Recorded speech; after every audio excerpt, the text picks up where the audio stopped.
మమ్మను మిక్కిలిగా ప్రేమించిన మా పరలోకపు తండ్రి, మీ ప్రేమ చేత కృప చేత మమ్మను కాపాడుతూ మీ వాక్యాన్ని ధ్యానించుకునే భాగ్యాన్ని మాకు కలిగించినందుకు కృతజ్ఞతలు తెలియజేసుకుంటున్నాం తండ్రి. మరి లావేరు ప్రాంతంలో ఉన్నటువంటి మరి మీ పిల్లలు మీ వాక్యమందు ఆసక్తి కలిగి మరి ఆన్లైన్ ద్వారా మరి మీ జ్ఞానాన్ని నేర్చుకోవాలని మరి ఏర్పాటు చేస్తున్నారు తండ్రి. మరి వారి ఆసక్తికి తగినట్లుగా మరి మంచి వాక్యాన్ని మరి వారికి నా ద్వారా అందించమని వేడుకుంటూ ఈ ప్రార్థన యేసుక్రీస్తు వారి నామంలో అడిగి వేడుకుంటున్నాం తండ్రి, ఆమేన్. ప్రియమైన దేవుని వారలారా, మరి ఇప్పుడు మనం తెలుసుకొనబోయే పాఠం మరి ముందుగా మీకు తెలియజేసిన విధంగా, ఏమి విత్తుదువో ఆ పంటనే కోయుదువు, ఏమి విత్తుదువో ఆ పంటనే కోయుదు అనే విషయాన్ని మనం ముందుగా తెలుసుకుందాం. మరి విత్తడం అనేది ఎవరు చేస్తారండి? మరి రైతులు. మరి ప్రపంచవ్యాప్తంగా ఉన్నటువంటి రైతులు మరి ప్రపంచ దేశాలలో ఉన్నటువంటి ప్రజలకు వివిధ రకాల ఆహార పదార్థాలను అందించుటకు మరి నిర్విరామంగా మరి కృషి చేసేవారే రైతులు. అందుకే మన దేశం జై జవాన్ జై కిసాన్ అని, కిసాన్ అనగా రైతు, కిసాన్కి జై కొట్టాలి, రైతుకి మరి మనం అందరం వందనం చేయాలి. ఎందుకంటే ఆ రైతు పండిస్తేనే ఈరోజు మనకు 4 వేళ్ళు నోట్లోకి వెళ్తున్నాయని, మరి రైతులకు మరి మాటల వరకే పెద్దగా ప్రాధాన్యత ఇవ్వడం మన దేశంలో చూస్తున్నాం. మరి చేతల విషయానికి వచ్చేసరికి మరి రైతులకి ఏ విధంగా మరి సహాయం అందట్లేదని ఎంతోమంది రైతులు మొరపెట్టుకోవడం మనం వింటున్నాం. మరి ఈ విషయాన్ని పక్కన పెడితే మరి రైతు మరి ఎంతో కష్టపడుతున్నాడు. మరి తరగతి వీక్షిస్తున్న మీలో కూడా ఎందరో రైతులు ఉంటారు, అది గ్రామం కాబట్టి. మరి పంట చేతికి రావాలి అని అంటే ఆ రైతు ఎంతో శ్రమ పెడతాడు.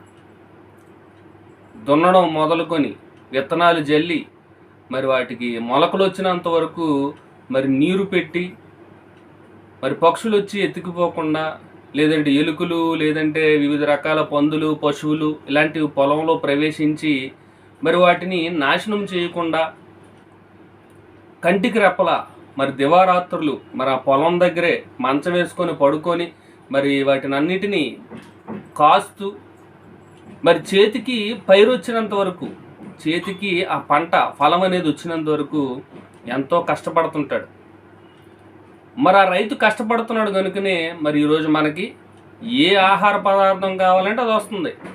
గోధుమలు కావాలా, లేదంటే వరి కావాలా, లేదంటే పత్తి కావాలా, లేదంటే ఆకుకూరలు కావాలా, కాయగూరలు కావాలా, వివిధ రకాల పళ్ళు కావాలా, ఏవి కావాలంటే ఈరోజు మనం మార్కెట్లోకి వెళ్ళి సులువుగా తెచ్చుకొని ఇంట్లో వండుకుంటున్నాం, తింటున్నాం, హాయిగా ఉంటున్నాం, ఆరోగ్యంగా ఉంటున్నాం. మరి దీని అంతటికీ కారణం ప్రధానంగా రైతు. మరి రైతు కష్టాన్ని బట్టే రైతుల మీదనే ప్రపంచం అంతా ఆధారపడి ఉన్నదనేది నిత్య సత్యం. కొన్ని వందల సంవత్సరాల తర్వాత వెళ్ళినా మనిషి తిండి తినే బ్రతకాలి, ఆ తిండి రావాలి అని అంటే రైతు ఉండాలి. ఇప్పుడు ఎన్నో ఫాస్ట్ ఫుడ్ రెస్టారెంట్స్ వచ్చాయి, బర్గర్లు అంటున్నారు, పిజ్జాలు అంటున్నారు, నూడిల్స్ అంటున్నారు. అవి కావాలన్నా ఏదో ఒక ధాన్యము లేదంటే గింజల నుంచే పిండిగా చేసి ఆ పిండి నుంచే వాళ్ళు చేస్తున్నారు అన్నీను. ఏది చేయాలన్నా, ఏది తినాలన్నా రైతు యొక్క కష్టం అనేది చాలా ప్రధానంగా కనబడుతుంది. మరి ఇక్కడ ఏమి విత్తుదో ఆ పంటనే కోయుదు అని అంటున్నాడు. మనం వరి కావాలనుకోండి, బియ్యం కావాలనుకోండి, మరి వరి విత్తనాలు నాటితే వరి గింజలే వస్తున్నాయి. గోధుమలు కావాలనుకున్నప్పుడు గోధుమలు విత్తనాలు జల్లితే గోధుమలు వస్తున్నాయి. అలాగే చోళ్ళు, రాగులు అంటారు కదా, మరి వాటిని జల్లితే వాటికి సంబంధించిన పంటే వస్తుంది. మరి ఇదంతా ఎలా జరుగుతుంది? ఏం విత్తితే ఆ పంటే వస్తుంది. మరి దీనికి కారణం ఏంటి అని అంటే దీనంతటికి సృష్టికర్త అయిన దేవుడు. సృష్టికర్త అయిన దేవుడు ఒక క్రమం అనేది ఏర్పాటు చేశాడు. మరి ఆదికాండం 1వ అధ్యాయంలో మనం ఒకసారి ఆ మాటను చదువుకుందాం. ఆదికాండం 1వ అధ్యాయం. మరి భూమిని కలిగించిన తర్వాత మరి ఆయన ఏమంటున్నారు చూడండి, 11వ వచనం. ఆదికాండం 1వ అధ్యాయం 11వ వచనం. దేవుడు గడ్డిని విత్తనములిచ్చు చెట్లను భూమి మీద తమ తమ జాతి ప్రకారము తమలో విత్తనములు గల ఫలమిచ్చు ఫల వృక్షములను భూమి మొలిపించుగాకని పలుకగా ఆ ప్రకారమాయను. భూమి గడ్డిని తమ తమ జాతి ప్రకారము విత్తనములిచ్చు చెట్లును తమ తమ జాతి ప్రకారము తమలో విత్తనములు గల ఫలవృక్షములు మొలిపింపగా అది మంచిదని దేవుడు చూచెను. చూడండి, భూమిలో నుంచి ఇవన్నీ మొలవాలి అని దేవుడు పలికిన తర్వాత దానికి ఒక క్రమం అనేది ఏర్పాటు చేశాడు. ఆ క్రమం ఏంటో 2వ అధ్యాయము 4వ వచనంలో ఉంది చూడండి. ఆదికాండం 2వ అధ్యాయం 4వ వచనం. దేవుడైన యెహోవా భూమిని ఆకాశమును చేసిన దినమందు భూమి ఆకాశములు సృజింపబడినప్పుడు వాటి ఉత్పత్తి క్రమం ఇదే. వాటి ఉత్పత్తి క్రమం అంటున్నాడు. అంటే ఫలించడానికి, ఉత్పత్తి చేయడం అని అంటే పుట్టించడం, లేదంటే ప్రొడ్యూస్ చేయడం, ఫలించడం, ఇలాంటి నానార్థాలు వస్తాయి. మరి ఉత్పత్తి క్రమం భూమిలోంచి విత్తనాలు, గడ్డి, మరి చెట్లు, ఫలవృక్షాలు, మరి ఆయా ధాన్యాలు ఇచ్చే పైరులు, పంటలు, ఇలాంటివన్నీ భూమి మొలిపించుగాక అని దేవుడు సృష్టిని సృష్టించినప్పుడే భూమికి ఈ ఉత్పత్తి క్రమం, నువ్వు ఏం విత్తితే ఆ పంటే రావాలి. జాంకాయ మొక్కలు నాటారు అనుకోండి, జాంకాయ విత్తనాలు వేసారు అనుకోండి, అందులోంచి ఏం రావాలి? జాంకాయలే రావాలి. యాపిల్ పళ్ళు వచ్చేస్తున్నాయి అనుకోండి, అది క్రమం అంటారా? ఏదో విత్తనాలు విత్తామండి, మరి మొలిచిన తర్వాతే చూడాలి అవి ఏమవుతాయో అని ఏ రైతు అని అనగలడా చెప్పండి? ఖచ్చితంగా చెప్తాడు. వరి నాటానండి, పత్తి నాటానండి, పైనాపిల్ తోట వేసానండి, మామిడి తోట వేసానండి, అక్కడ పలానా జీడి తోట వేసానండి. చూడండి, ఖచ్చితంగా ఎలా చెప్పగలుగుతున్నాడు? ఏమో విత్తనాలు నాటానండి, ఏమో ఏ చెట్టు వస్తుందో తెలియదు, ఏ పళ్ళు కాస్తాయో తెలియదు అని ఏ రైతేనా అంటాడా? ఖచ్చితంగా చెప్తుంటాడు. పలానా ఫలాలు నేను వేశాను, పలానా పైరును వేశాను అని ఖచ్చితంగా చెప్తున్నాడు. అవే వస్తాయని చెప్పగలుగుతున్నాడు అని అంటే కారణం ఉత్పత్తి క్రమం. ఆ క్రమాన్ని పెట్టాడు కనుకనే దేవుడు శాసించాడు, ఆజ్ఞాపించాడు, భూమి ఫలించడం ప్రారంభించింది. అదే మనుషులు అనుకోండి, మన చేతి పని అనుకోండి, మన చేతి పనికి గ్యారంటీ లేదు. మంచి సింహం బొమ్మ వేస్తానని చెప్పి కొంతమంది ప్రారంభిస్తారు పెయింటింగ్స్లో. ఇలాగ వేసిన తర్వాత చూడండి ఎంత గొప్ప బొమ్మ వేసానని చూపించగానే మనుషులు చూడగానే అవి ఎలా కనబడతాయి? కొన్ని కోతుల్లా కనబడతాయి, సింహంలా కనబడదు. గుర్రం బొమ్మ వేస్తే కుక్కలా కనబడుతుంటుంది. చూడండి, ప్రారంభం గుర్రం అనే చెప్పాడు, సింహం అనే చెప్పాడు, కానీ ముగింపుకు వచ్చేసరికి అదంతా ఆ డ్రాయింగ్ పూర్తి అయ్యేసరికి ఏది వస్తుందో తెలియదు. ఇది మనుషుల చేతి పని. పిల్లల్ని అయితే కన్నాం కానీ పెద్ద అయిన తర్వాత ఏమవుతాడండి? మనం ఆశించడమే తప్ప వాళ్ళని అలా బ్రతుకులు మార్చలేం కదండి అన్నట్టు మాట్లాడుతుంటారు చాలామంది. చూడండి, ఇది మనుషుల పనితనం. కానీ దేవుని పనితనం, ఆయన శాసించాడు, ఆజ్ఞాపించాడు. ఉత్పత్తి క్రమం ఇదే అనగానే ఆ రీతిగానే భూమి ఫలించడం ప్రారంభిస్తుంది. నువ్వే పంటను కోరుకుంటున్నావు, ఏ విత్తనాలు నాటాలనుకుంటున్నావు, అదే జరగాలి. చూడండి, దాని గురించి యాకోబు గారు మరి పత్రికలో ఏమంటున్నారు చూడండి. యాకోబు పత్రిక 3వ అధ్యాయము, యాకోబు పత్రిక 3వ అధ్యాయము 12వ వచనంలో మరి దేవుడు రాసిన మాటను చూడండి. అక్కడ ఏం రాయబడిందో, నా సహోదరులారా, అంజూరపు చెట్టున ఒలివ పండ్లైనను ద్రాక్ష తీగను అంజూరపు పండ్లైనను కాయునా. చూడండి, ఇక్కడ ఏమంటున్నాడు? అంజూరపు చెట్టుకి ఏ పళ్ళు కాయాలి? అంజూరపు పళ్ళే కాయాలి. ఒలివ పండ్ల కోసం నువ్వు ఆ చెట్టు దగ్గర ఎదురు చూస్తే నీకు ఒలివ పళ్ళు కనబడవు. అంజూరపు చెట్టే. అలాగే ద్రాక్ష తీగల్లో ఏం కాయాలి? ద్రాక్షకాయలే కాయాలి. అందులో అంజూరపు పళ్ళు గురించి నువ్వు ఆశిస్తున్నావు అనుకోండి, అది రాదు. ఎందుకంటే అది ఉత్పత్తి క్రమం కాదు.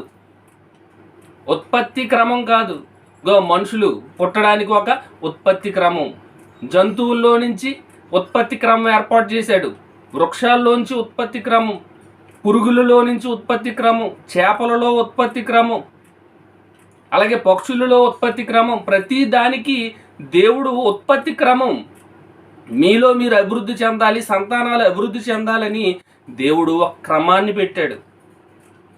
అలాగే భూమి పండించడానికి, భూమి నుండి ఫలాలు రావడానికి, భూమికి ఉత్పత్తి క్రమం అనేది దేవుడు ఏర్పాటు చేశాడు. ఆ క్రమం చొప్పునే భూమి సృష్టింపబడింది మొదలుకొని సుమారు కొన్ని వందల కోట్ల సంవత్సరాల నుంచి భూమి ఆ ఉత్పత్తి క్రమం ప్రకారంగానే ఫలిస్తుంది, పంటలు పండుతుంది, ఉత్పత్తి అనేది జరుగుతుంది అనేది సత్యమండి. మరి ఆ మాటను మనం గలతీ పత్రికలో కూడా మనం ఒకసారి ఆలోచిద్దాం. గలతీ పత్రిక 6వ అధ్యాయం 7వ వచనం.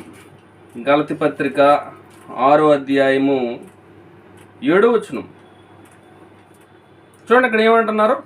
మోసపోకుడి, దేవుడు వెక్కిరింపబడడు. మోసపోకుడి, దేవుడు వెక్కిరింపబడడు. మనుషుడు ఏమి విత్తునో ఆ పంటనే కోయును.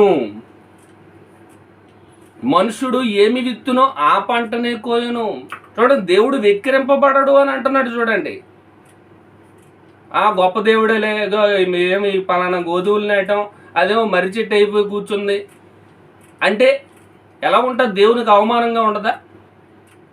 మేమేదో జాన్ చెట్టు వేయాలనుకొని చెప్పి నాటామండి విత్తనాలని, అదేమో కొబ్బరి చెట్టు అయిపోయింది, అంత పైకి వెళ్ళిపోయింది అని ఎవరైనా అనగలరా? ఈ భూమి మీద ఏ మనిషి అయినా, ఏ రైతు అయినా చెప్పగలడండి?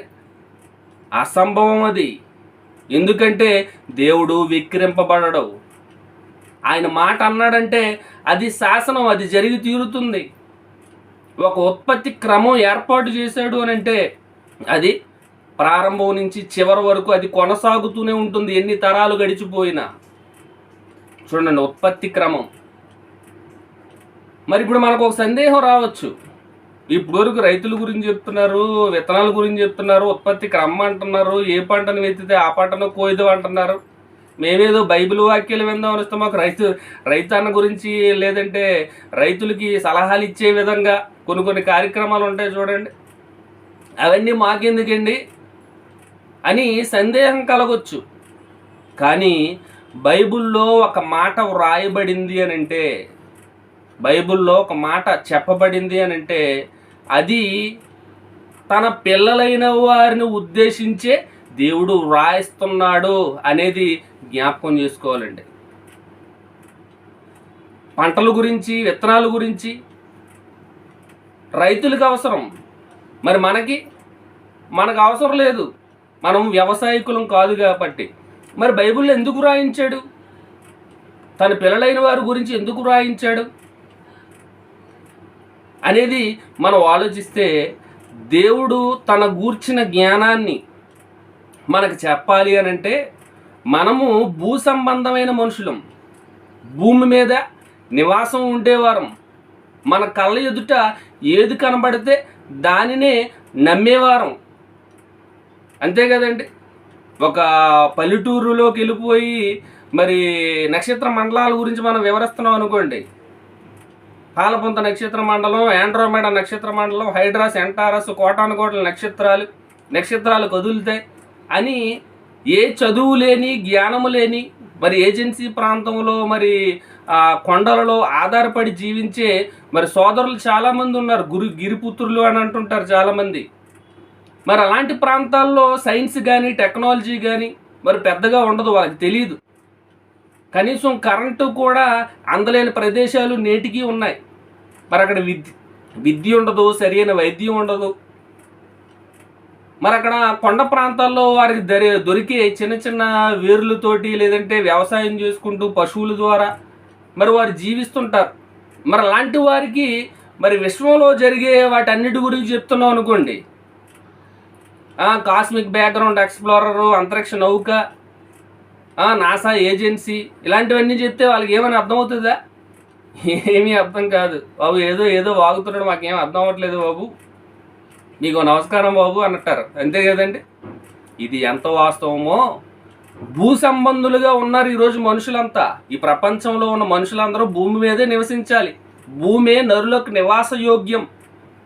మరి ఈ భూమి మీద జీవిస్తున్నప్పుడు మన కంటికి ఏవి కనబడుతుంటాయి? మొక్కలు కనబడుతుంటాయి, పురుగులు కనబడుతుంటాయి, పక్షులు, జంతువులు మనతో పాటు నివాసం ఉండే ఈ భూమి మీద ఏవైతే నివాసం ఉంటున్నాయో వాటినే మనం నిరంతరం చూస్తుంటాం. మరి వాటి గురించి చెప్పి మరి పరలోక సంబంధమైన విషయాలను వాటితో పోల్చి చెప్తే ఒక ఎగ్జాంపుల్గా మనకి ప్రకృతిని చూపించడం వలన మనకి అర్థం అవుతుంది. అందుకే యేసుక్రీస్తు వారు తను పరలోక సంబంధమైన విషయాలు చెప్పాలనుకుంటున్న ప్రతిసారి ఆయన ఏం చెప్పేవారు? ఉపమానం చెప్పేవారు. ఒక విత్తువాను గూర్చిన ఉపమానం, ఒక పులిపిండిని గూర్చిన, పులిసిపోయిన పిండిని గూర్చిన ఉపమానం, లేదంటే ఒక దాచబడిన ధననిధి గురించిన ఉపమానం, తిరగల విసిరేవారు గురించి, రైతుల గురించి, ఇలా ఎన్నో చెప్తున్నారు అని అంటే దానికి కారణం ఏంటి? భూ సంబంధమైన విషయాలను చూపించి స్కూల్లో పాఠం చెప్పేటప్పుడు ఉదాహరణలుగా ఎలాగైతే ఉపయోగిస్తారో ఈ భూ సంబంధంగా మనుషుల కంటికి కనిపించే వాటిని చూపించి వాటి ద్వారా పర సంబంధమైన విషయాలు, ఆత్మ సంబంధమైన విషయాలు యేసుక్రీస్తు వారు బోధించారు. అందుకే ఆయన ఉపమానము లేకుండా ఏమీ బోధించలేదు అని వ్రాయబడిందండి బైబిల్లో. మనకి ఉపమానం చెప్పాలి, ఉదాహరణ చెప్పాలి. మరి ఆ ఉపమానం వారికి తెలిసినదై ఉండాలి, వారి కళ్ళ ముందు కదిలేదై ఉండాలి. అప్పుడే వారికి బాగా అర్థమవుతుంది. నూర్చెడి ఎద్దుమూతుకి చిక్కం పెట్టొద్దు అని మాట రాయబడిందండి. ఎందుకు, దేని గురించి చెప్పాడు అది? నూర్చెడి ఎద్దుమూతికి చిక్కం పెట్టొద్దు. ఎద్దు తన కామందు నెరుగును, గాడిద తన సొంతవాన్ని దొడ్డు తెలుసుకొనును. ఎందుకు చెప్తున్నాడు? వాటిని పోల్చి మనుషుల స్థితి ఆ రీతిగా ఉంది కాబట్టి. పశువులకైనా జ్ఞానం ఉంది కానీ మనుషులకి ఆ జ్ఞానం లేదని. నూర్చెడి ఎద్దుమూతికి చిక్కం పెట్టొద్దు అని అంటున్నాడంటే కష్టపడే ప్రతిదానికి తినే అర్హత ఉంది. అలాగే ఒక సేవకుడికి కూడా సంఘం పోషించవలసిన బాధ్యత ఉంది అని చెప్పడానికి నూర్చెడి ఎద్దుని ఒక ఉదాహరణగా చూపించారు. ఇలా బైబిల్లో ఏది వ్రాయబడినా అది ఆ భూ సంబంధమైన విషయం గురించి అని మనం అనుకుంటే పొరపాటు పడతాం. దాని ద్వారా ఆత్మ సంబంధమైన విషయాన్ని దేవుడు తెలియపరచాలనుకుంటున్నాడు. మరి ఇక్కడ ఏమి విత్తుదమో ఆ పంటనే కోయుదుము. మరి దీని ద్వారా దేవుడు ఆత్మ సంబంధంగా పరలోక సంబంధమైన విషయాన్ని ఏ రీతిగా తెలియపరచాలనుకుంటున్నాడు అనేది మనం ఆలోచన చేయగలిగితే అదే గలతీ పత్రికలో చూడండి. గలతీ పత్రిక 6:7 చదువుకున్నాం.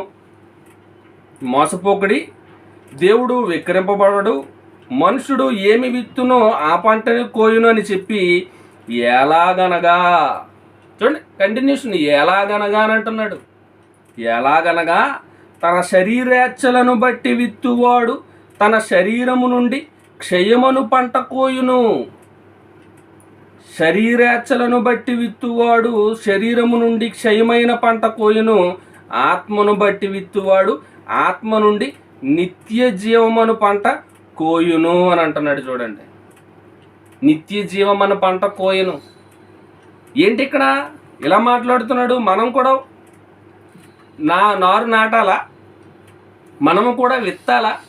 ఆ విత్తిన దాన్ని బట్టే కోత ఫలం అనేది దొరుకుతుందా అంటే ఖచ్చితం.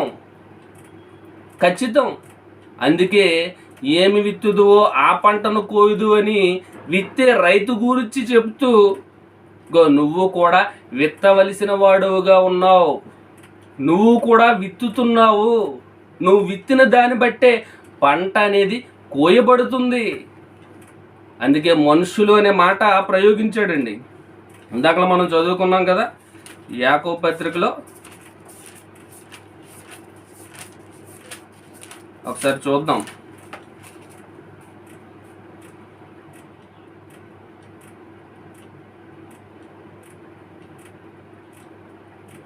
చూడండి, ఇక్కడ గలతీ పత్రిక మనం చదువుకున్నదే, మనుష్యుడు ఏమి విత్తునో ఆ పంటనే కోయును అని అంటున్నాడు. మనుష్యుడు, రైతు అనట్లేదు. అంటే ప్రతి మనిషి కూడా విత్తేవాడుగా ఉన్నాడు.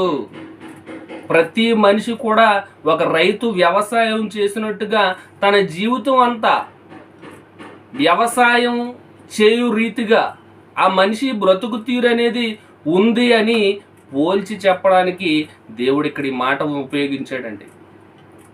మరి ఇప్పుడు మనం ఏం విత్తుతున్నాం? శరీరాచ్చలను బట్టి విత్తువాడు క్షయమైపోయే పంటను కోస్తాడంట. ఆత్మానుసారంగా విత్తువాడు ఏ పంటను కోస్తాడండి? ఆత్మానుసారముగా విత్తువాడు నిత్య జీవమును పంట కోయును. శరీరానుసారం, శరీరాచ్చను బట్టి విత్తడం, ఆత్మానుసారంగా విత్తడం. ఇంతకీ ఏంట విత్తడం అంటే? విత్తడం అంటే ఏంటి? ఏం విత్తాలి అనేది మనం ఆలోచిస్తే, విత్తడం అనగా పని, విత్తుట అనగా పని, జరిగించడం, కార్యం, క్రియ, ఇలాంటివన్నీ వస్తాయి. విత్తుట అనగానే పని జరిగించడం. మరి ఈ భూమి మీద మనిషి పుట్టింది మొదలుకొని మరణించినంత వరకు మనిషి చేసే ప్రతి పని కూడా విత్తడాన్ని సూచిస్తుంది. అది తిన్నా, త్రాగినా, ఉద్యోగం చేసినా, పరిగెత్తినా, వ్యాపారం చేసినా, దేవుని క్రియలు చేసినా, లోక సంబంధమైన క్రియలు చేసినా, ఏమి చేసినా నువ్వు చేసే ప్రతి క్రియ, అది మంచిది కావచ్చు, చెడ్డది కావచ్చు, నువ్వు చేసే ప్రతి పని అది విత్తడంతో దేవుడు పోల్చుతున్నాడు. పని అంటే విత్తడం. మరి ఏ పంటను కోయుదువో, ఏమి విత్తుదువో ఆ పంటనే కోయుదువు. మరి ఏమి విత్తుదువో అని అంటే నువ్వు ఏం పని చేస్తున్నావో ఆ పనికి తగినట్టుగానే నీకు ప్రతిఫలం ఉంటుంది. పనికి తగినట్టుగానే ప్రతిఫలం. మరి విత్తడం అంటే మరి పని చేయడం, క్రియలు జరిగించడం అని మనం ఆలోచించాం. మరి ఇక్కడ రెండు రకాలుగా విత్తడం అనేది జరుగుతుంది. ఒకటి శరీరాచ్చలను బట్టి విత్తడం, మరొకటి ఆత్మను బట్టి, ఆత్మానుసారంగా విత్తడం.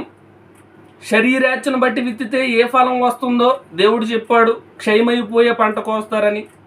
మరి ఆత్మానుసారంగా విత్తితే ఎలాంటి పంట కోస్తారు అని అంటే నిత్య జీవమును పంట కోయుదురు అని దేవుడు చెప్తున్నాడు.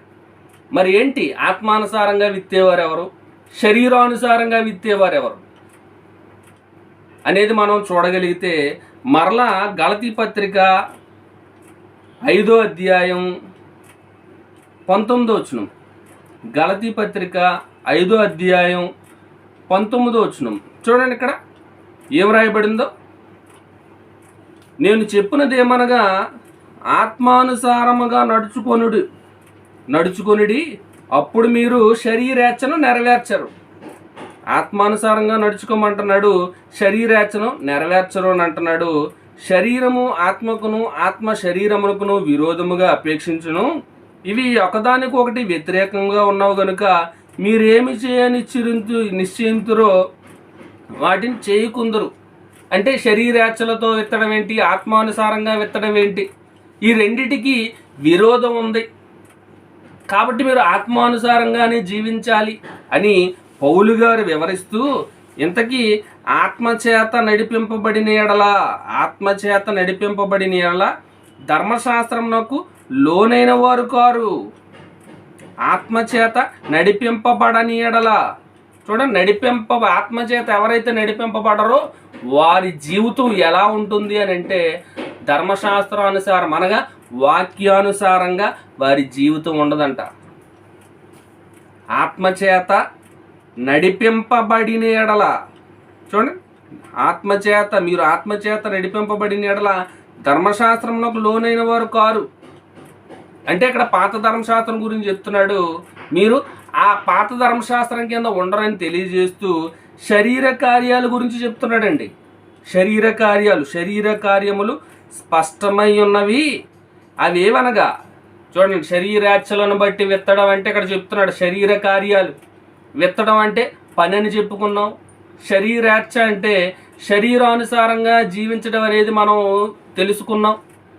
మరి శరీరాచల ప్రకారం విత్తడం అంటే శరీర కార్యాలు అని అంటున్నాడు. మరి ఏంటో క్లియర్గా ఉన్నాయి, స్పష్టంగా ఉన్నాయని చెప్తూ అవి ఏవనగా జారత్వము, అపవిత్రత, కాముకత్వము, విగ్రహారాధన, అభిచారము, ద్వేషములు, కలహములు, మత్సరములు, క్రోధములు, కక్షలు, భేదములు, విమతములు, అసూయలు, మత్తతలు, అల్లరితో కూడిన ఆటపాటలు మొదలైనవి. వీటిని గూర్చి నేను మునుపు చెప్పిన ప్రకారము ఇట్టి వాటిని చేయువారు దేవుని రాజ్యమును స్వతంత్రించుకొనరని మీతో స్పష్టముగా చెప్పుచున్నాను. చూడండి, ఇక్కడ ఏమంటున్నారు? శరీర కార్యాలు, శరీరాచల ప్రకారం విత్తుట. శరీరాచల ప్రకారం విత్తే వారిలో ఇగో ఈ లక్షణాలన్నీ ఉంటాయంటే ఈ కార్యాలు చేసేవారంతా. ఈ కార్యాలు ఎవరైతే చేస్తున్నారో జారత్వం చేసేవారు కానీ, అపవిత్రంతో నిండిపోయిన వారు కానివ్వండి, అబద్ధాలు ఆడేవారు కానివ్వండి, దొంగలుగా దోచుకుని వారుగా ఉండేవారు కానివ్వండి, తప్పుడు బోధలు చేసేవారు కానివ్వండి, భయభక్తులు, దేవుడంటే భయము భక్తి లేనివారు కానివ్వండి, ఇష్టానుసారంగా ఈ లోక సంబంధంగా జీవించేవారు, నానా రకాల దురలవాట్లను కలిగి ఉన్నవారు, భేదాలు పుట్టించేవారు, గొడవలు ఆడేవారు, అల్లరులు చేసేవారు, ఇలాంటి వారంతా ఏ జాబితాలోకి వస్తారు? శరీరేచ్ఛను బట్టి విత్తువారు. శరీరేచ్ఛను బట్టి విత్తువారు ఏ పంటను కోస్తారంట? క్షయమైపోయే పంటను కోస్తారు. క్షయం అంటే ఏ విధమైన ఫలితం లేదు, క్షయమైపోయే పంట. మరి ఆత్మానుసారంగా విత్తడం అంటే ఏంటండి? ఆత్మఫలం. ఆత్మానుసారంగా విత్తువారు ఆత్మను బట్టి నిత్య జీవమును ఫలము పొందుదురు. మరి ఆత్మఫలం ఏంటి? ఆత్మ ద్వారా విత్తడం అంటే ఏంటి? ఆత్మానుసారంగా విత్తడం అంటే ఆత్మానుసారమైన కార్యాలు చేయడం. మరి వారెవరో వారికి ఉండవలసిన లక్షణాలు ఏంటో చెప్తున్నాడు చూడండి. మొదటిగా ప్రేమ, సంతోషము, సమాధానము, దీర్ఘశాంతము, దయాలుత్వము, మంచితనము, విశ్వాసము, సాత్వికము, ఆశానిగ్రహము. చూడండి, ఇవి ఆత్మ ద్వారా విత్తేవారు, ఆత్మ సంబంధమైన కార్యాలు చేసేవారు ఆత్మ ఫలాలు ఫలిస్తారు. ఇలాంటివి ఫలించేవారు నిత్య జీవమైన పంటకు వస్తారు. చూడండి ఎంత క్లియర్గా చెప్తున్నాడు. ఏమి విత్తుదురో ఆ పంటను కోయుదురు. ఇదేమో రైతు సదస్సు అనుకున్నారేమో. రైతు సదస్సు కాదు, మన సదస్సే. ఆత్మ సంబంధంగా మనం ఎలా బ్రతకాలి, దైవ సంబంధమైన విషయాలు మనకు అర్థం కావడానికి భూ సంబంధమైన వాటితో పోల్చి చెప్పాడు. ఒక ఉపమాన రీతిగా, ఒక ఉదాహరణగా చెప్పాడే తప్ప మనం కూడా వ్యవసాయాలని, పొద్దున్న లేచి నాగలు ధరించుకొని పొలం దున్నాలని, విత్తనాలు వేయాలని, నీళ్లు పెట్టాలని, దేవుని ఉద్దేశం అది కాదు. మనం ఆత్మీయంగా ఎలా ఫలించాలి, మన మంచి ఏంటి, మన చెడేంటి, మన బ్రతుకేంటి, ఎక్కడి నుంచి వచ్చాం, ఎక్కడికి వెళ్ళాలి, మన దిశ ఏంటి, దానిని భూమి మీద ఉన్నప్పుడే మనం నిర్ణయించుకోవడానికి దేవుడు ఏర్పాటు చేసిన గొప్ప ప్రణాళికే బైబిల్ మనకు ఇవ్వడం, పరిశుద్ధ గ్రంథాన్ని మన చేతిలో పెట్టడం. కాబట్టి ప్రియమైన దేవుని వారలారా, బైబిల్లో వ్రాయబడిన ప్రతి మాట పరలోకానికి ఒక బాట. బైబిల్లో వ్రాయబడిన ప్రతి మాట పరలోకానికి బాట, పరలోకాన్ని సూచిస్తుంది, పరలోకానికి రమ్మంటుంది మనల్ని. అందుకోసమే దేవుడు వ్రాయించాడు. కాబట్టి శరీరానుసారంగా విత్తే వారికి, శరీర కార్యాలు జరిగించే వారికి నిష్ప్రయోజనమైన పంట వస్తుంది, క్షయమైపోయే పంట వస్తుంది. అందుకే యోహాను సువార్త 6:63 కూడా ఏం రాయబడిందండి? ఆత్మయే జీవింపజేయును, శరీరము కేవలము నిష్ప్రయోజనం. ఆత్మయే జీవింపజేయును, శరీరం నిష్ప్రయోజనం. మరి శరీరం నిష్ప్రయోజనమైనప్పుడు శరీర కోరికల ప్రకారము, శరీరేచ్ఛల ప్రకారము నువ్వు విత్తితే, నీ కార్యాలు జరిగిస్తే నీకొచ్చే ఫలితం ఏంటి? ఎలాగో శరీరం నిష్ప్రయోజనం. ఇది తేట తెల్లమైపోయింది, క్లియర్గా, స్పష్టంగా. మరి నిష్ప్రయోజనం అని తెలిసి కూడా నువ్వు శరీర కార్యాలు జరిగిస్తూ, శరీరేచ్ఛలను బట్టి నువ్వు కార్యాలు జరిగిస్తూ, శరీరాన్ని బట్టి నువ్వు విత్తుతుంటే నీకు వచ్చే పంట ఏంటి? అక్షయమైన పంట వస్తుందా? నిత్యజీవం అనే పంట వస్తుందా? రాదండి. క్షయమైపోయేది, పాడైపోయేది, నిష్ప్రయోజనమైన పంట మీరు పొందుతారు. మరి అదే విషయాన్ని యోబు గారు కూడా, మరి యోబు గ్రంథంలో ప్రస్తావించబడిన మాట చూద్దాం ఒకసారి. యోబు గ్రంథం 4వ అధ్యాయం. యోబు గ్రంథం 4వ అధ్యాయం 8వ వచనంలో మరి ఇక్కడ ఏమంటున్నారో చూడండి. మరి యోబు గారు సహోదరుడు చెప్పిన మాట ఇది. సహోదరుడు అంటున్నాను, క్షమించండి, మిత్రుడు. 4వ అధ్యాయము 8వ వచనం. యోబు గ్రంథం 4వ అధ్యాయం 8వ వచనం. నేను చూచినంత వరకు అక్రమమును దున్ని కీడును విత్తువారు దానినే కోయుదురు. చూడండి ఇక్కడ ఏమంటున్నాడు. నేను చూచి ఉన్నంత వరకు అక్రమమును దున్ని కీడును విత్తువారు దానినే కోయుదురు. ఏం చేస్తున్నారంటే చాలామంది శరీరేచ్ఛల ప్రకారము అక్రమం చేసుకుంటూ పోతున్నారంట, అక్రమాన్ని దున్నుతున్నారంట. మరి అక్రమాన్ని దున్ని కీడును విత్తుతున్నారంట. దానివల్ల ఏం పొందుతారు? కీడునే పొందుతారు. కీడును విత్తువారు కీడునే పొందుతారు. శరీర కార్యాలు చేసేవారు శరీర సంబంధమైన నిష్ప్రయోజనమైన పంటనే కోస్తారు. ఆత్మానుసారంగా విత్తువారు నిత్య జీవం, అక్షయమైన పంటను కోస్తారు. ఫలంగా వస్తుంది వారికి. ఇది మనకి క్లియర్గా కనబడుతుంది. ఇది మనకి తెలిసిపోయింది. కీడును విత్తితే మనం కీడునే కోస్తాం, మంచిని విత్తితే మంచినే కోస్తాం. కాబట్టి మనం ఏం విత్తాలి? మంచిని విత్తాలండి, ఆత్మానుసారంగా విత్తాలండి. ఒకవేళ శరీరాన్ని బట్టి కీడును విత్తారనుకోండి, మనం ఏం కోస్తాం? కీడునే కోస్తాం. మరి బైబిల్లో మరి ఎంతోమంది రాయబడ్డారండి. వారి జీవితాలు, పాత నిబంధన అంతా మనకి ఎందుకు రాయబడింది? ఈరోజు క్రైస్తవులు క్రొత్త నిబంధన ఫాలో అవ్వాలి. పాత ధర్మశాస్త్రం కొట్టివేయబడింది. క్రొత్త నిబంధన కలిగిన వారంగా క్రొత్త నిబంధనలో వ్రాయబడిన విషయాలను మనం పాటించాలి. ఇది క్రైస్తవులందరూ తెలుసుకోవాలి.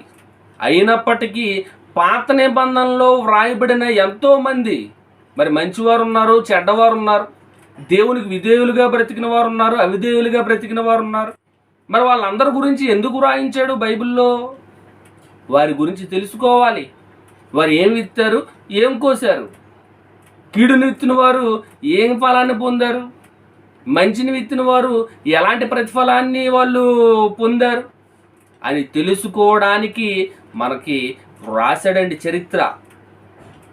మరి చరిత్రలో మనం ఒక సందర్భాన్ని జ్ఞాపకం చేసుకుందాం. న్యాయాధిపతుల గ్రంథం 1వ అధ్యాయం.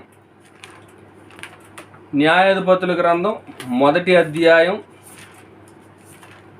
7వ వచనాన్ని మనం ఒకసారి చదువుకుందాం. చూడండి ఇక్కడ ఏం రాయబడిందో. అప్పుడు అదోనీబెజుకు తమ కాళ్ళు చేతుల బ్రొటన వ్రేళ్ళు కోయబడిన 70 మంది రాజులు నా భోజనపు బల్ల క్రింద మొక్కలు ఏరుకొనుచుండిరి. నేను చేసినట్లే దేవుడు నాకు ప్రతిఫలం ఇచ్చెననెను. మీకు 5వ వచనం నుంచి చదివితే మీకు అర్థమవుతుందండి. 4వ వచనం నుంచి, కనానీయుల మీదకి యోధా వంశస్థులు పోయినప్పుడు యెహోవా కనానీయులను పెరిజ్జీయులను వారికి అప్పగించను గనుక వారు బెజకులో 10,000 మంది మనుషులను హతమ చేసిరి. వారు బెజకులో అదోనీబెజకును చూచి వానితో యుద్ధము చేసి కనానీయులను పెరిజ్జీయులను హతం చేసిరి. అదోనీబెజకు పారిపోగా వారు అతని తరిమి పట్టుకొని అతని కాలు చేతుల బొటన వ్రేళ్లను కోసివేసిరి. చూడండి ఇక్కడ అదోనీబెజకు అనే ఒక వ్యక్తి కనబడుతున్నాడు మనకి. అతనితో యుద్ధం చేశారు కనానీయులు. యుద్ధం చేసి క్షమించండి కనానీయుల మీదకి యోధా వంశస్థులు పోయినప్పుడు, చూడండి ఇక్కడ యుద్ధం కనానీయులకి యూదులకి మధ్య జరిగిన యుద్ధంలో ఇక్కడ బెజెకు అనే వ్యక్తి కనబడుతున్నాడు. ఆ అదోని బెజెకుని పట్టుకొని ఏం చేశారంట, కాళ్ళు చేతుల బొటన వేళ్ళు కోసివేశారంట. కాళ్ళు చేతుల బొటన వేళ్ళు కోసివేశారు. అతనికి పనిష్మెంట్ ఇచ్చారు, శిక్ష విధించారు. అప్పుడు ఆయన ఏమనుకుంటున్నాడు, అప్పుడు అదోని బెజెకు కాళ్ళు చేతులు కోస్తారు కదా వేళ్ళు, ఆ బొటన వేళ్ళను ఏవైతే కోస్తారో అలాంటి పరిస్థితుల్లో ఆయనకి ఒకటి జ్ఞాపకం వచ్చింది అదోని బెజెక్కి. అప్పుడు ఏమంటున్నాడు చూడండి, అప్పుడు అదోని బెజెకు తమ కాళ్ళు చేతుల బొటన వేళ్ళు కోయబడిన 70 మంది రాజులు, ఎంతమంది రాజులండి, 70 మంది రాజులను ఈ అదోని బెజెక్ అనే వ్యక్తి వాళ్ళతో యుద్ధం చేసి వాళ్ళని ఓడించి వాళ్ళని పట్టుకొని వాళ్ళ కాళ్ళు చేతులకి ఉన్న బ్రొటన వేళ్ళు కోసారంట. 70 మంది 70 మంది రాజులు నా భోజనపు బల్ల క్రింద మొక్కలు ఏరుకొని చుండరి. ఎలాంటి పనిష్మెంట్ ఇచ్చాడో చూడండి, వేళ్ళు కోసాడంట, బ్రొటన వేళ్ళు. భోజనం పెట్టట్లేదంట. ఈ అదోని బెజెకు తిండి తిని బల్ల కింద ఏమైనా మొక్కలు పడిపోతాయి ఎంగిలి మెతుకులు, వాటిని తినడానికి చుట్టూ 70 మంది నుంచుకుంటాడంట. కాళ్ళు వేలు చేతులకి ఉన్న బొటన వేళ్ళు కోయబడిన వారిని. చివరికి అదోని బెజెక్ పరిస్థితి ఏమైపోయిందండి, ఏరుకొని చుండరి నేను చేసినట్లే దేవుడు నాకు ప్రతిఫలం ఇచ్చానని అనేను. చూడండి, ఏ పంట విత్తాడు, కీడును విత్తాడు, అక్రమాన్ని విత్తాడు.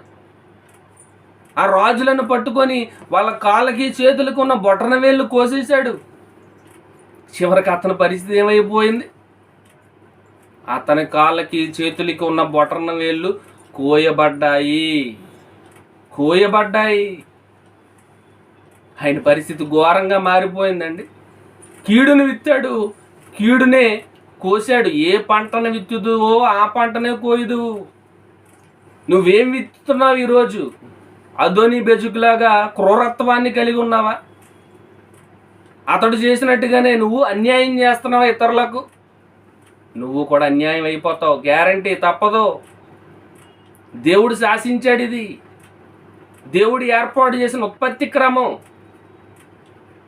ఏమి విత్తుదో ఆ పంటనే కోయదు. ఇది ఒక క్రమంగా ఏర్పాటు చేశాడు. అలాగే నీ బ్రతుకులో నువ్వు చేస్తున్న క్రియలను బట్టే నువ్వు కోసే పంట ఆధారపడి ఉంది. ఇక్కడ అదోని బెజెకు కీడును విత్తాడు, కాళ్ళు చేతులుకున్న బొటన వేళ్ళు కోసేశాడు 70 మంది రాజులవి. ఇప్పుడు ఆయన పరిస్థితి ఆయన చేసినట్టు ఈయనకి చేయబడ్డంది. కీడును విత్తాడు, కీడునే పొందాడు. ప్రియమైన వారలారా, ఆలోచించండి. ఈరోజు మనమంతా ఈ చరిత్ర తెలుసుకొని ఏం చెయ్యాలి? మార్పు పొందాలండి, భయం తెచ్చుకోవాలండి.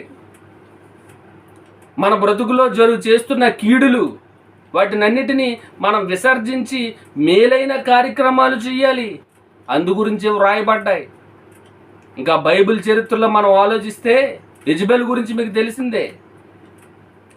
మరి తన భర్త ఇష్టపడ్డాడు అని మరి నాబోతు దగ్గర ఉన్న ద్రాక్ష తోట అన్యాయంగా అతన్ని చంపి అతన్ని శుభ్రంగా నరికి అతని రక్తాన్ని కుక్కలు నాకే విధంగా మరి చేశారండి. అన్యాయం చేశారు భార్యాభర్తలు ఇద్దరు కలిపి. అందులో యెజబెల్ది కీలక పాత్ర, ఐడియా అంతా ఆవిడదే. మరి ఆమె పరిస్థితి ఎలాగైపోయింది, ఏమైపోయిందో ఒకసారి రాజుల గ్రంథం చూడండి. ఒకసారి రాజులు 2వ గ్రంథం 9వ అధ్యాయం. రాజులు 2వ గ్రంథం 9వ అధ్యాయము 32వ వచనం. ఇక్కడ యెజబెలు మరి యెజబెల్ అక్కడ కిటికీ దగ్గర మరి నిలబడి ఉంది. మరి అప్పుడు యెజ్రెయేలు మరి ఆ ఊరికి వచ్చి ఆ ప్రాంతానికి వచ్చి యెహూ 31 నుంచి మనకు తెలుస్తుంది. యెహూ గుమ్మము ద్వారా ప్రవేశించను. ఆమె అతనిని చూచి, నీ యజమానిని చంపినవాడా, జిమ్రీ వంటి వాడా, నీవు సమాధానముగా వచ్చుచున్నావా అని అడుగుతుందండి యెజబెల్ యెహూని.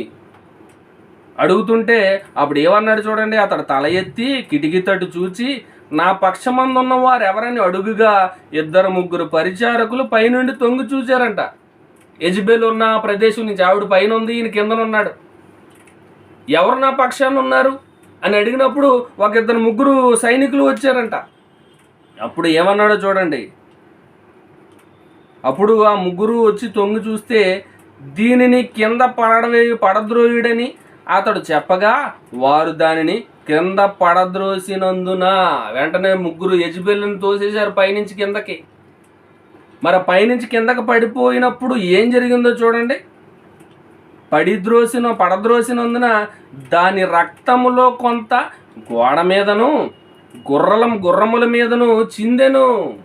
చూడండి, అంత పైనుంచి పడగానే ఒక టమాటా పండు చిదిగిపోయినట్టుగా ఏదైనా ఒక పండు పడేశారు అనుకోండి, పైనుంచి చిదిగిపోద్ది. అందులో ఉన్న రసం అంతా ఎలాగైతే తుల్లిపోద్దో అలాగా ఆమె పగిలిపోయి ఆమెలో ఉన్న రక్తం అంతా గోడ మీద గుర్రాల మీద చిమ్మేసిందంటండి అంతాను. అప్పుడు ఏం జరిగిందండి? అంతటితో ఆగిపోలేదండి. మరియు గుర్రముల చేత అతడు దానిని త్రొక్కించెను. అతడు లోపల ప్రవేశించి అన్నపానములు చేసిన తర్వాత ఆ శాపగ్రస్తురాలు రాజకుమార్తె గనుక మీరు వెళ్ళి దానిని కనుగొని పాతిపెట్టుడని ఆజ్ఞగా వారు దాన్ని పాతిపెట్టడానికి వెళ్ళారంట. అలా వెళ్ళినప్పుడు వాళ్ళకి ఎలాంటి దృశ్యం కనబడిందంటే,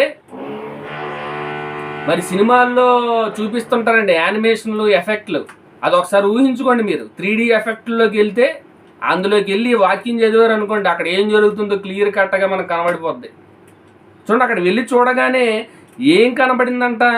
అయితే దాని కపాలమును పాదములు అరచేతులు తప్ప మరేమీ కనబడలేదు. ఏమైపోయి? కపాలం కనబడుతుందంట, తలకాయ.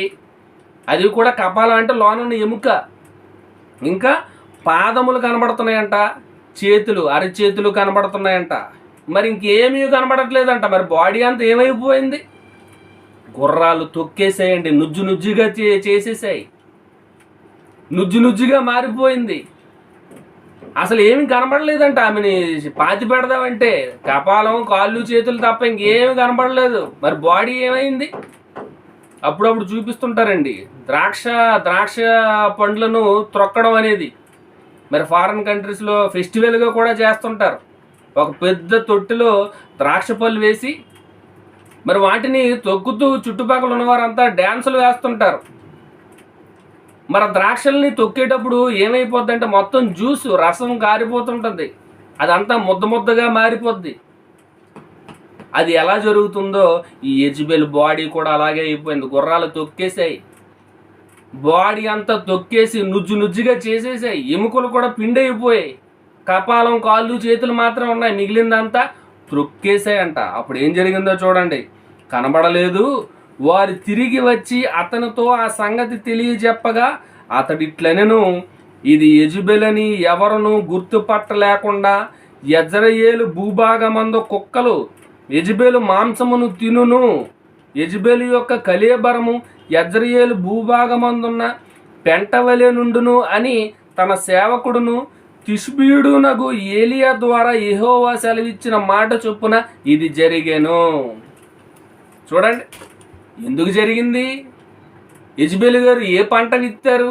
కీడుని విత్తారు, అన్యాయాన్ని విత్తారు, అక్రమాన్ని విత్తారు. ఒక పేదవాడైనా మరి నాబోతు ద్రాక్ష తోటను ఆక్రమించుకోవడానికి అన్యాయంగా అతని ప్రాణాన్ని తీశారు. అతని రక్తాన్ని కుక్కలు నాకే విధంగా చేశారు. కాబట్టి వాళ్ళ పరిస్థితి ఏమైపోయిందండి? ఇప్పుడు యెజబెలు పరిస్థితి కూడా కుక్కలు నాకే విధంగా అయిపోయింది. శరీరమే నుజ్జుగా మారిపోయింది. ఏమి విత్తింది, ఏ పంట కోసింది? ప్రియమైన దేవుని వారిలో ఆలోచించండి, వాళ్ళ బ్రతుకులు ఆలోచించండి. వాటిని చూసైనా ఎప్పటికైనా మనకు మార్పు రావాలి. ఎందుకంటే మనం ఏం విత్తుతున్నామో ఆ పంటనే కోస్తాం. తోటివారితో ఎలాగుంది నీ ప్రవర్తన? అహంకారంతో నిండిపోయిందా? ద్వేషంతో ఉన్నావా? అలా ఉంటే రేపొద్దున దేవుడు కూడా నీకు ద్వేషాన్నే ఇస్తాడు, నిన్ను ద్వేషిస్తాడు. ఆయన ప్రేమ కలిగి ఉన్నావా? ఆయన నిన్ను ప్రేమిస్తాడు. ఎలాంటి పంటను విత్తాలనుకుంటున్నారు ఈరోజు ఆలోచించండి. ఎలాంటి పంటను విత్తుతున్నారు? పుట్టింది మొదలుకొని ఇప్పుడు వరకు మన వయసు చాలా అయిపోయింది. ఈ తరగతి వింటున్న వారు 20 సంవత్సరాల వాళ్ళు ఉండొచ్చు, 30 సంవత్సరాల వాళ్ళు ఉండొచ్చు, వృద్ధులు ఉండొచ్చు, యవనస్తులు ఉండొచ్చు, ఎంతకంటే చిన్నపిల్లలు ఉండొచ్చు. ప్రతి ఒక్కరూ తెలుసుకోవాలి, నువ్వు చేసే క్రియే, నువ్వు చేసే పనులే, నువ్వు మాట్లాడే మాటలే, నీ ప్రవర్తనే నువ్వు విత్తడం. నువ్వు చేసే క్రియలే విత్తడం. మంచి క్రియలు చేస్తే, ఆత్మానుసారంగా విత్తితే నిత్య జీవం అనే మరి పంటను కోస్తావు. శరీరేచ్ఛల ప్రకారం శరీర కార్యాలు స్పష్టంగా ఉన్నాయి, మనం చదువుకున్నాం చూసారా.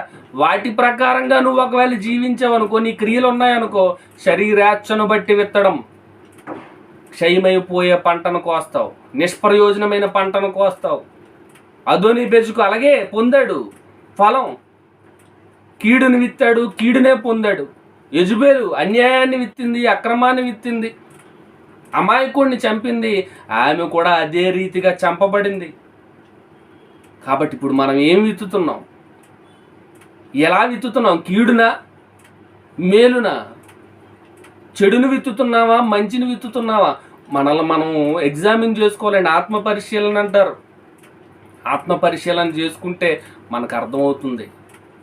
అలాగే దానియేలు గారి సందర్భంలో కూడా మరి దానియేలు గారి మీద మరి కంప్లైంట్, ఇతడు మరి దేవునికి నమస్కారం చేస్తున్నాడు, ప్రతిరోజు ప్రార్థనలు చేస్తున్నాడు అని కొంతమంది రాజుగారికి కంప్లైంట్ ఇచ్చారండి. అప్పుడు రాజుగారు ఎలాంటి నిర్ణయం తీసుకున్నారంటే, దానియేలును అర్జెంటుగా సింహముల బోనులో వేసేయాలి, ఆ సింహాలు క్రూరంగా దానియేలును చీల్చి చంపేయాలి అని ఒక నిర్ణయం తీసుకొని సింహముల బోనులో వేసేశారండి. మరి ఆ తర్వాత ఏం జరిగిందో ఒకసారి మనం చూద్దాం. దానియేలు గ్రంథం 6వ అధ్యాయం, దానియేలు గ్రంథం 6వ అధ్యాయము 24వ వచనం చూడండి. దానియేలు గ్రంథం 6వ అధ్యాయం 24వ వచనం. ఇక్కడ ఏం రాయబడిందో చూడండి. రాజు ఆజ్ఞగా దానియేలు మీద నింద మోపిన ఆ మనుషులను వారు తోడుకొని వచ్చి సింహముల గుహలో పడద్రోసిరి. వారిని, వారి కుమారులను, వారి భార్యలను పడద్రోసిరి. వారు ఆ గుహ అడుగునకు రాకమునుపే సింహముల పాలైరి. సింహములు వారి ఎముకలను సహితము పగలగూరికి పొడి చేసెను. చూడండి, దానియేలు మీద కుట్ర పన్నారు. రాజా నీ ఆజ్ఞకు విరుద్ధంగా వాడు జీవిస్తున్నాడు దానియేలు. కాబట్టి అతను చిన్న వయసులోనే ఉన్నతంగా ఎదగడాన్ని మరి చూడలేక, ఓర్వలేక, ఈర్షతో, అసూయతో ఆయన మీద కుట్ర పన్ని మరి తప్పుడు కంప్లైంట్లు, తప్పుడు సమాచారాన్ని మరి దానియేలు మీద ఇవ్వడం. మరి రాజు ముందు వెనక ఆలోచించకుండా చెప్పుడు మాటలు విని మరి దానియేలు మీద యాక్షన్ తీసుకోవడం, సింహముల బోన్లో పడేయండి అని మరి అక్కడ ఉన్న బడ్డులోకి ఆజ్ఞ ఇవ్వడం, ఇదంతా జరిగిపోయిందండి. అయినా దానియేలును దేవుడు రక్షించాడు. ఎందుకంటే దానియేలు మేలుని విత్తాడు, దేవుని మీద ఉన్న భక్తిని విత్తాడు, ఆయన భక్తి కార్యాలు కనబడుతున్నాయి కాబట్టి మేలును పొందాడు. ఎవరైతే కుట్రలో కుతంత్రాలు చేసి దానియేలును చంపాలనుకున్నారో వారి పరిస్థితి ఏమైపోయిందండి? వాళ్ళు అదే సింహముల బోనులో పడవేయబడ్డారు. వారు అదే సింహముల బోన్లో పడదోయబడ్డారు. వాళ్ళను, వాళ్ళ పిల్లలను, వారి భార్యలను, మొత్తం ఫ్యామిలీ సింహాలకి ఏమైంది? ఫ్యామిలీ ప్యాక్ వెళ్ళిపోయింది. చూడండి, అప్పుడప్పుడు బిర్యానీ పాయింట్ల దగ్గర పెద్ద పెద్ద హోటల్స్లోనూ అన్లిమిటెడ్ బిర్యానీ అని అంటుంటారు, లేదంటే ఫ్యామిలీ ప్యాక్ ఉందని అంటుంటారు, అంటే కుటుంబం అంతటికి సరిపోయే విధంగా. కానీ ఇక్కడ రివర్స్ అయిపోయింది, కుటుంబమే సింహాలకు సరిపోయిందంట, సింహాలకి ఫ్యామిలీ ప్యాక్ అయిపోయింది. కాబట్టి ప్రియమైన దేవుని వారలారా, వాళ్ళ పరిస్థితి ఎంత దారుణంగా మారిపోయింది. ఇంకా గుహలో పడతోస్తుంటే క్రిందకి చేరక ముందే సింహాలే ఎగిరి చూడండి అక్కడ ఎలా రాయబడిందో. వారిని, వారి కుమారులను, వారి భార్యలను పడద్రోసిరి. వారు ఆ గృహ అడుగునకు రాకమునుపే. చూడండి, కిందకు పడలేదంట, గుహలోంచి కిందకు తోసేశారు. కిందకు పడకముందే సింహాలన్నీ ఎగిరి క్యాచ్ చేసి మరి కిందకు రాకముందే వాళ్ళని పట్టుకొని సింహములు పాలైపోయారంట, శుభ్రంగా తినేసేయంట. సింహములు వారి ఎముకలను సైతము పగలగొరికి పొడి పొడి చేసేయటండి, పిండిగా మార్చేసిందంట. కీడుని విత్తారు. అన్యాయంగా సింహముల భూమిలో దానియేలుని చంపాలనుకున్నారు ఒక దైవజనుడిని. చివరికి వారి పరిస్థితే ఘోరంగా మారిపోయింది, పిండి అయిపోయిందంట. యెజబెలుకి కనీసం కపాలం, కాళ్ళు, చేతులేని మిగిలాయి. వీళ్ళకి అదోనీబెజెక్కి ఓన్లీ బొటన వేళ్ళు, చేతుకున్న వేళ్ళు పోయాయి. వీళ్ళు పొడైపోయారంట మొత్తం. కాబట్టి ప్రియమైన దేవుని వర్లారా, ఏం విత్తుతున్నారు ఈరోజు? శరీరాచలను బట్టి విత్తుతున్నావా? మన పరిస్థితి కూడా వీరిలాగా మారిపోతుంది. ఆత్మానుసారంగా ఒక యేసుక్రీస్తు వలె, భక్తులుగా ఉన్నటువంటి అపోస్తుల వలె, ఒక పౌలు వలె, ఒక తిమోతి వలె, ఒక కొర్నేలి వలె దైవ కార్యక్రమాలు చేసి మంచిని విత్తుతున్నావా? ఏ కార్యాలు చేస్తున్నావు ఈరోజు? ఆత్మఫలాలు కలిగి ఉన్నావా? శరీరక ఫలాలు కలిగి ఉన్నావా? శరీరార్చన బట్టి జీవిస్తున్నావా? ఆత్మానుసారంగా జీవిస్తున్నావా? ఏ పంటను విత్తుతున్నారో అదే మీకు వస్తుంది. 100% గ్యారంటీ. ఇది ఉత్పత్తి క్రమం, ఇందులో మార్పు లేదు. కాబట్టి భయం కలిగి జీవించాలండి, బుద్ధి తెచ్చుకోవాలండి. వారి చరిత్ర ఏమైపోయిందో. మరి ఎస్తేరు దినాల్లో కూడా హామాను అనే యూదుల వ్యతిరేకి ఉన్నాడు. మరి హామాను కూడా యూదులను హతం చేయాలి అని శాసనం తీసుకొచ్చాడు. ఆ శాసనంలో మొర్దెకై అనే వ్యక్తి మరి యూదులకు మంచి లీడర్గా, మరి ఎస్తేరుకు సమీప బంధువుగా మరి మొర్దెకై ఉంటాడు. మరి ఆ మొర్దెకైని మరి యూదులకు సపోర్ట్ చేస్తున్నందుకు ఆయన్ని ఉరికొయ్యి మీద ఉరి తీయాలని మరి ఉరికొయ్యని సిద్ధం చేస్తాడండి. చివరికి ఏమైపోయింది? ఏ హామాన్ అయితే ఉరికొయ్యని సిద్ధం చేశాడో మొర్దెకైని ఉరి తీయడానికి, అదే ఉరికొయ్య మీద ఎవరు ఉరి తీయబడ్డారు? హామానే ఉరి తీయబడ్డాడు. కీడుని, ద్వేషాన్ని విత్తాడు. ద్వేషం అనే పంటనే కోసుకున్నాడు, ప్రాణం పోగొట్టుకున్నాడు. ఇలా చెప్పుకుంటూ పోతే ఎన్నో చరిత్రలు మనకు బైబిల్లో కనబడతాయి. వాళ్ళందరినీ వ్రాయించి వారి గురించిన ప్రస్తావన మనకు బైబిల్లో ఇచ్చాడు అని అంటే వాళ్ళని చూసి మనం బుద్ధి తెచ్చుకోవాలి. యుగాంతమందున్న మనకి బుద్ధి కలుగుటకై దేవుడు వాటిని వ్రాసాడంట. కొరింథీ పత్రిక 10వ అధ్యాయంలో ఉంటుంది. యుగాంతమందున్న మనకి బుద్ధి కలుగుటకై దేవుడు వ్రాసాడు. మరి అవి చదువుకుంటున్నాం, తెలుసుకుంటున్నాం, మార్పు తెచ్చుకుంటున్నావా? ఎప్పటికైనా మారిపోవాలండి మనం, ఎప్పటికైనా మారాలి. ఎలాంటి పంట విత్తుతే ఆ పంటను కోయదు. ఏం విత్తుతున్నామో ఆ పంటే.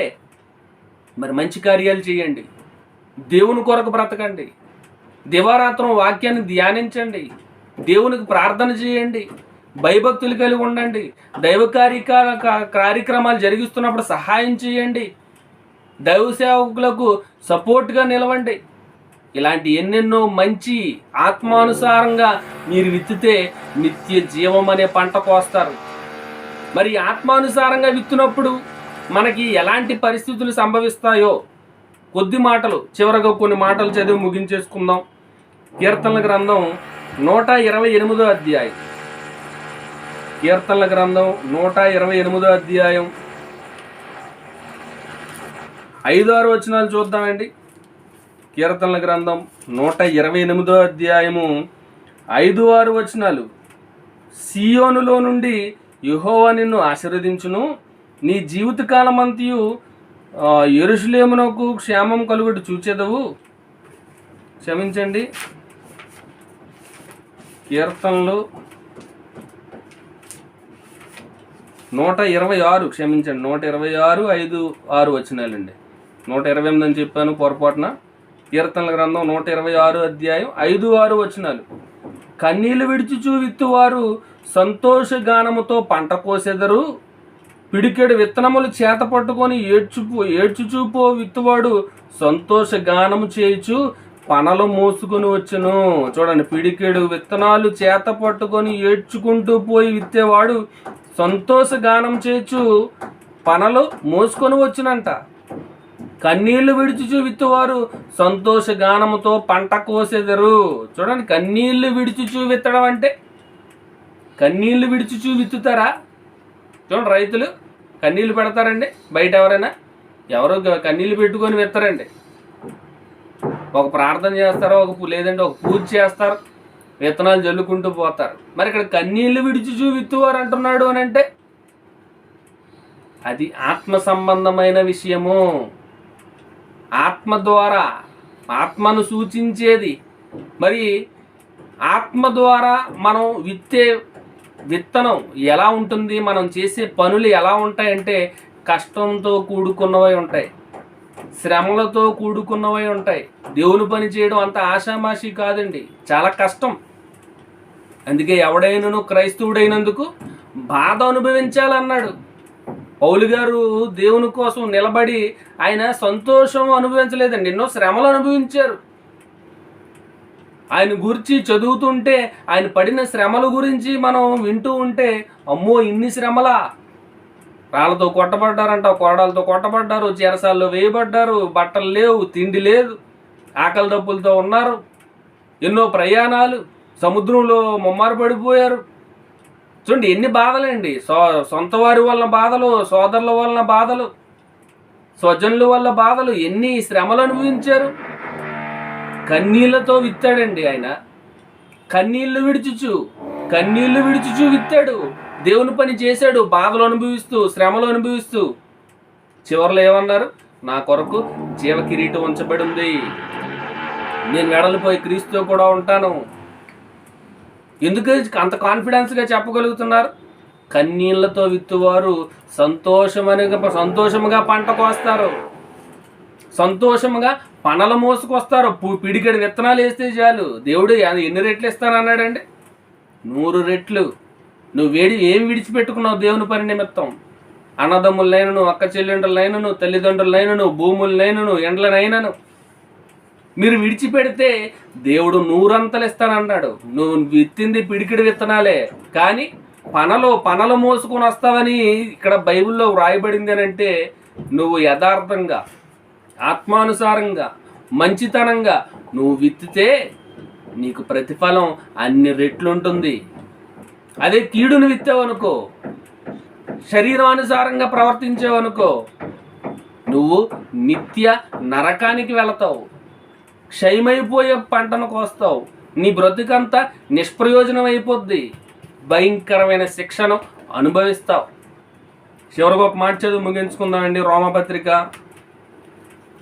పౌలు గారు రోమీలకు రాసిన పత్రిక 8వ అధ్యాయం, క్షమించండి సమయం కొంచెం ఎక్కువైంది, చివరిగా ఒక్క మాట చదువు ముగించుకుందాం. రోమపత్రిక 8వ అధ్యాయము 5వ వచనం చూడండి. అక్కడ ఏమంటున్నారు? శరీరానుసారులు శరీర విషయముల మీద మనస్సుంతురు, ఆత్మానుసారులు ఆత్మ విషయముల మీద మనస్సుంతురు.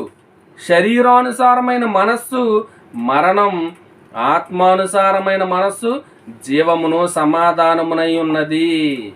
చూడండి, శరీరానుసారం, ఆత్మానుసారం. ఎలా ఉంది మీ మనస్సు? ఆత్మను అనుసరించే విధంగా, దేవుని మాటలు అనుసరించే విధంగా ఉందా? జీవం అనే పంటను కోస్తారు. శరీరానుసారంగా ఈ లోక సంబంధంగా అనుసరిస్తూ మీ క్రియలు ఉన్నాయా? ఆ రకంగా విత్తుతున్నారా? మీకు ఏం తథ్యం? మరణం తథ్యం. ఏమి విత్తుతున్నావో ఆ పంటనే కోస్తావు. విత్తడం అంటే క్రియలు, నీ క్రియలు బట్టే ప్రతిఫలం. మంచి చేస్తే నిత్య జీవం, చెడు చేస్తే నిత్య నరకం. శరీరానుసారంగా విత్తితే మరణం పాలైపోతావు, శిక్షకు వెళ్ళిపోతావు. ఆత్మానుసారంగా విత్తితే జీవంలో ప్రవేశిస్తావు, పరలోకంలో దేవునితో ఉంటావు.